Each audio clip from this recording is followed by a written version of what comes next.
Welcome back to the Amazons. Today we are discussing saving the first time for the wedding night. And it's been an interesting discussion between me and the co-anchors, Omasa and Silo. But we have to bring in our guests. Just let them come and also tell us what they think about this topic. Is it practical? Is this possible in these days and age where you have sex all over at the click of a finger? There's something about sex going on around you anywhere you turn. We invite Obinna Okeke, an advertising practitioner who also married as a virgin and married a virgin. Please welcome Obinna Okeke.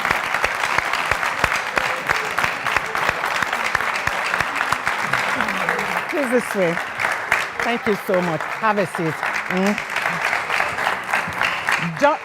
Joining Obinna is Juliet Benite. She's a reverend and also a social reformer in leadership. Please welcome Juliet Benite, Reverend.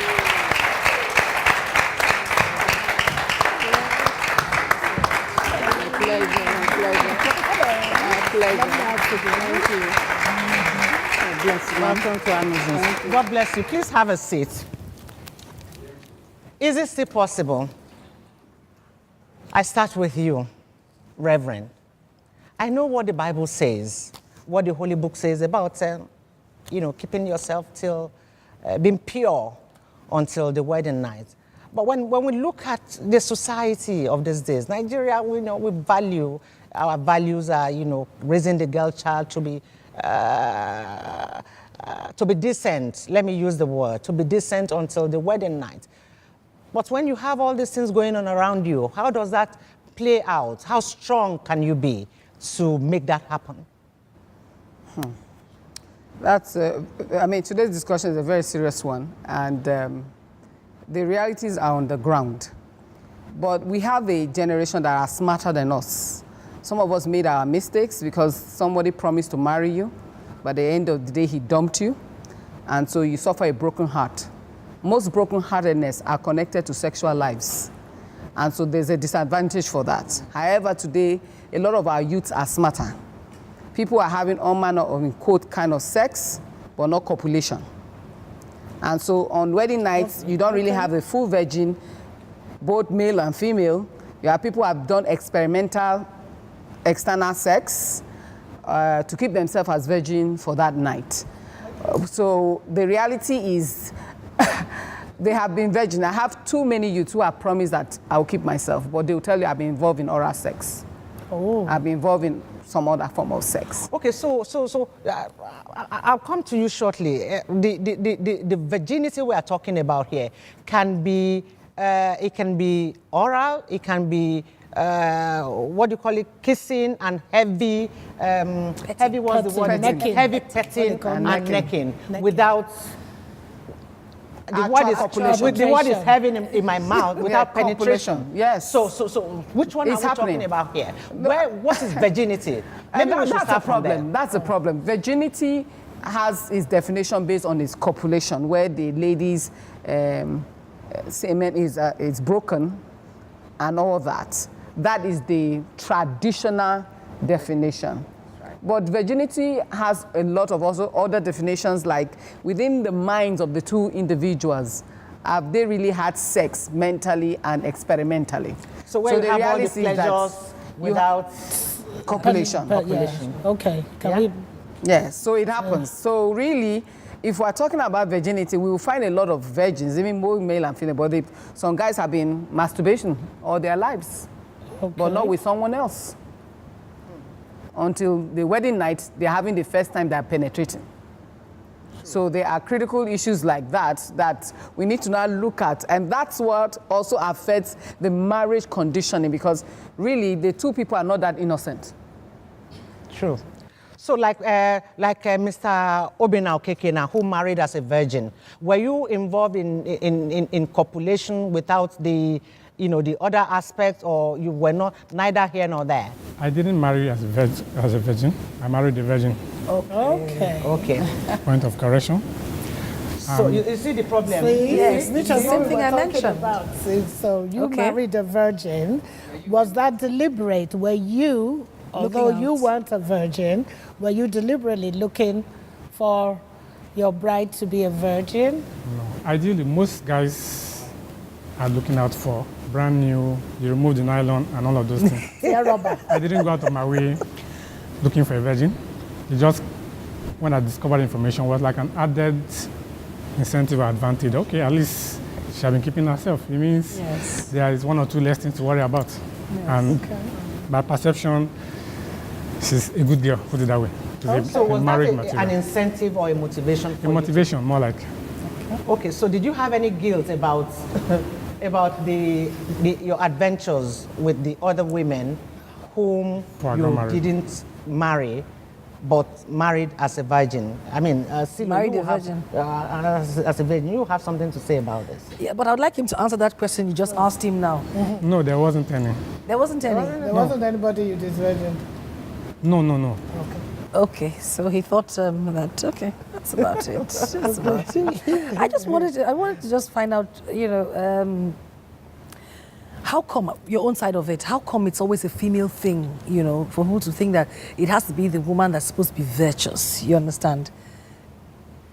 How come nobody ever thinks about the fact that Man. I don't want to get married to a man who's been with everybody? Yeah. We were discussing backstage, and she had the same view that everybody shouldn't focus on the ladies all the time. Also, focus shouldn't be on the guys too, because it takes two to commit most of the time. And the major, or at least what I was telling her initially, that both sides are guilty, but at least you need to start from the ladies first. A supply and demand kind of thing. If you're not selling something, nobody's going to buy. Or it reduces it's neither here nor there in one way, but if based on what media is feeding us every day, the way people dress and the moral decadence in the society now, it reduces either the urge or the urgency of it or the importance attached to it. We are discussing that sex is actually a minor part of what marriage actually entails. What you just said. But because it's overhyped, overrated, because even on the wedding day, we couldn't even do anything. We are exhausted. Exactly. We took about, based on the planning, the activity, the dancing and everything, we probably just dozed off until a day or two after that.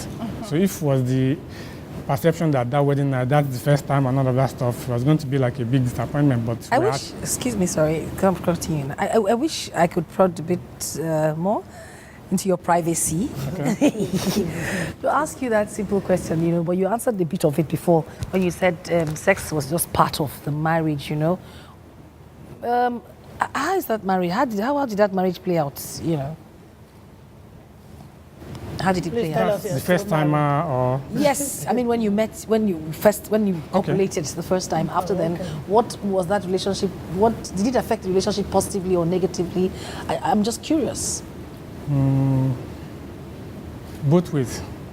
For me, to her, it was a new experience. Meaning, at some point, we needed to probably talk of educating ourselves. Okay. I wasn't a virgin, but I didn't know that much. But it was still a learning process now. Meaning, to some extent, she needed to get some video to learn more about it after marriage. So it turns out, for instance, I had never seen a X-rated movie until I got married. Oh, look at that. That's the first time, but as I said, it's a learning process for both parties too. You have to know that, okay, this one is not as experienced as you are. You are not that much experienced. If both of you are virgins, it means it's from the beginning. You are learning from the beginning. That's what we were talking about earlier, Oma-san. Yeah. That, see, if you say that we want, as much as we want the kids to remain pure until they get married, that could also be a problem in the marriage. You were obviously you had a virgin as somebody you wanted to marry. It was a motivation or an incentive for you to go ahead and marry her, and because of that, you were patient enough to go, the steps, learning the ropes with her. But what about those who were just here and there, and then here they find themselves with a virgin? Would they be patient enough to teach the girl? But I think that's where the responsibility of parenting and counseling comes in. I think the family is not talking about sex enough. Moms and dads are meant to be talking about sex in the house. The church, the mosque should be talking about sex. It is the reality of life. So it shouldn't be strange talking about it. Yeah, but what the mosque and the churches tell you is that abstain. Abstain. No, when It you doesn't abstain, tell- what happens? For example, my nephew was getting married. Towards his wedding night, he needed the counseling of the act of copulation. And there should be experts and mini books Yes. that is only revealed to you at the hour, towards the hour. You have these books that will show you what to do. So it's a new act. Just as the same way you were over practicing before that day, the new folks have to practice from that night and onward. So, but most of the time they have, statistics have shown that that level of practice bonds them together because they taught one another the act. Okay. And so somebody's not coming with expertise and trying to dominate the other. But two people are learning together in the process. It's a wonderful experience. For my nephew, he was excited. And today they had 2 kids. So, but I think we are not teaching enough. People are stumbling into sex. Sure. They stumble into it by accidentally, by chance, by maybe in the room together, you're pulling each other's clothes, so it's accidental. Even the first time you tried it, it was accidental. So why can't on your wedding night, you go through that process together and have that experience forever? But of course, it's not always easy because most homes are different and we're not talking about it. When we were growing up, sorry to come, they used to call it the birds and the bees talk. You remember that? Okay, kid, it's time to talk about the birds and the bees. And if I can just maybe kind of disagree with you a bit, churches, a lot of churches do teach that. I know, for instance, Pastor Adefarasin, he is dedicated towards sex, of course, abstinence, but in the case that it does happen, because we're not going to sit down here and act holier than thou. We live in reality. Yeah. Yes, it would be lovely and wonderful to say, oh, all the youths in the church are never going to have never. premarital sex. Never. Or are not engaging. Or are not, Engaging already, under our noses. Exactly. So some churches do teach it, but I do agree that it should be more. Even, it shouldn't just be biology when you're teaching sex education. Like abroad now, they have these things called purity rings. And a purity ring is you wear it on your finger, maybe something as tiny as this, like we were saying. And maybe the dad gives it to the daughter, and he has inscriptions like, true love can wait, I am a virgin and I'm proud of it, stuff like that. And if they can do that in a country like America, that we say is the sinful, yes. So, I think it should be introduced. I think we should introduce it in Nigeria. Give it to them in the schools. Yeah. Clubhouses. Exactly. The children are there at the weekend.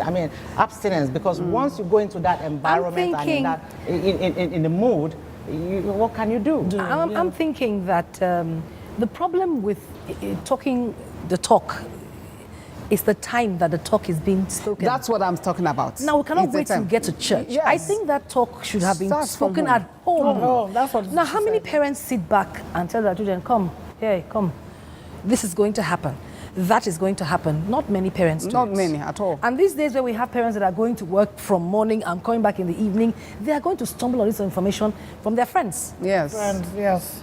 Peer pressure. Yes. It's true, peer pressure. And they're not going to learn what the parents think is right. They're going to learn what the child, the pair is doing, which most probably would be wrong. Yeah. And then let's not also forget about the insistence of this married men straying. Yeah. They are the ones, I'm afraid to say, Yeah. No, also but not still. helping the situation now. Yes, like for you said, there's the ladies. demand and the supply. There is a demand and supply chain going on there. And then Which is the question I was going to go back to Mr. Okeke and ask. You have children now, I believe. So at what point really is it appropriate to sit a child down and say, look, it's not a one-day lesson. it's not. No, it's not one day. At what stage do you start talking to them about these things? It's good to abstain. It doesn't end there. What can you do to take your mind off it? What should you? What kind of friendship? Yes. What kind of outing should you go to? Who are your friends? At what point? Because really and truly, There's so much that you can teach them. Their own self-will Yes, must be involved. must be involved. So how do you get them to tune and develop that self-will to be the one that is not following the crowd? Okay, for me, while we are discussing, I mentioned to her that for me, bringing up kids, the key thing for me is raise up kids that are going to be independent-minded, that can make right decisions by themselves. My daughter is 4 years old, my son is 2 years old. And I know from 4 years to like 8, 9 is the period of asking questions. Okay. I probably hear about 1,000 questions from her every day. What is this? Daddy, what is that? So this is like a vacuum that needs to be filled. If you are not filling it at home, it will be filled in the school or where else. Yeah. And I come back every day, my friend said this to me, your friend said you are going to hear. Where do you hear all of this in Ifeanyi? Who is Ifeanyi, your friend? Somewhere along the line, some of the things that we learned, mistakes that our parents made when they were not close to us, when we went to boarding house and some of those things, is take some learning from it. The society has become a bit more dangerous than it was when we are growing up now. The internet and media exposure has entered into it. So it's somehow to start making conscious effort to know that, see, if somebody, you are sending his kids to either school or Sunday school, there are some things you have to help to remove some of these potential banana peels that the child is going to experience. Either if you're not giving the child the right information, you are exposing her to getting it from elsewhere. So I agree with what you're saying, though, because even cartoons nowadays, when we were growing up, we watched Sesame Street. We learned how to and speak. if you as much see someone kissing, And Tom and Jerry. Cover your eyes. you do like this.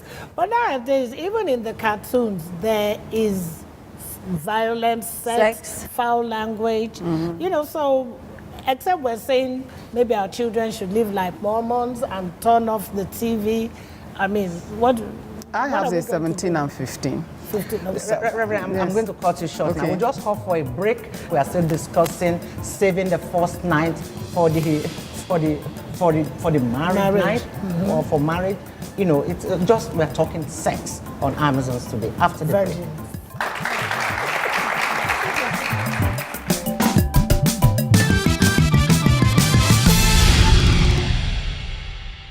Every woman should go to her husband's house as a virgin.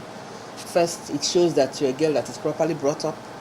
You have morals, you have good parenting, and most importantly, that you have a lot of respect for yourself, because it has to do with self-respect, you know. And then for the man, every man, I am made to understand, I'm not a man, but I am made to understand that every man has this pride issue, you know.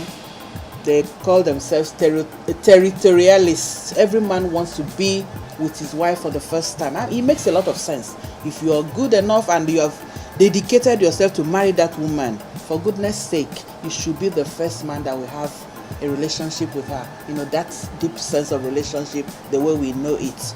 You know, so it's an issue of pride. And then a man does not want to take his wife for a party or a gathering and see other men pointing at her and saying, oh, this one, is she the one that he's marrying? We have slept with her and all that. It's an issue of pride. It's an issue of morality. A man wants a woman that he can trust.